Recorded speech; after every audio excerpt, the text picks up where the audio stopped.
The difference is in what they did next. And let me tell you, if you handle it wrong, here's what's going to happen. You're going to hurt your relationship with God.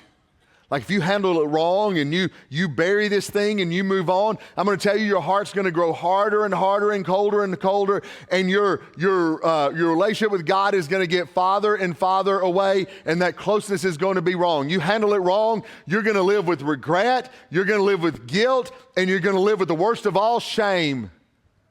And that's going to bother you every day of your life. And on the outside, you may go on with life, but on the inside, it's always going to be there reminding you. Number 3, you handle it wrong, you'll do permanent damage. Let me tell you what happens. When we're living in this realm right here, down here, we believe the lie of the devil that we can never be right with God, that God will never forgive us, that we can't get over this guilt, we can't get over the shame. So let me tell you what happens when we get down here.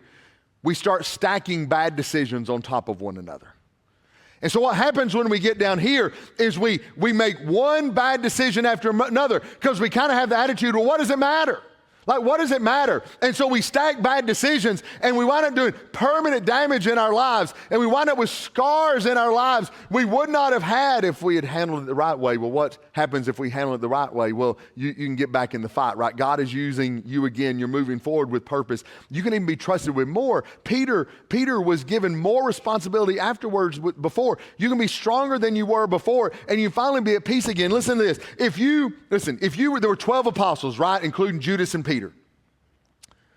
If I said to you, right when Jesus got up from the grave, and there's 11 left at that point, if I said to you, which apostle should lead the believers into the church era, which apostle should preach and thousands be saved, the first sermon they ever preach, which apostle should be the linchpin and the foundation of the founding of the church on Pentecost, who would you have said? Can I tell you who you wouldn't have said? You wouldn't have said Peter. Like, there's 10 other apostles that did not deny Jesus. 10 other apostles that did not deny him.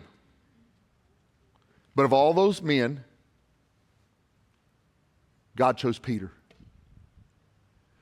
Do you know sometimes if you'll recover from a failure the right way, did you know sometimes you're more valuable after the failure than you were before?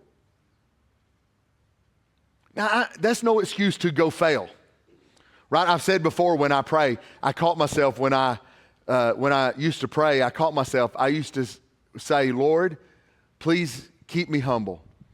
And then I realized one day, wait, I don't want to pray that prayer. And so I changed it and I said, Lord, I'll keep myself humble.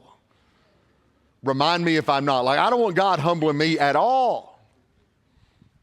But Peter was unusable. He had so much pride in his life before his failure. He was unusable. But after the failure, God's able to use him to launch the church because he handled it the right way. Did you know sometimes you get more when you're in the fight and you're stronger than ever before, and by the way, you finally get the peace. The difference between failure that defines you and failure that refines you is what you do right now. Failure's not final unless you let it be.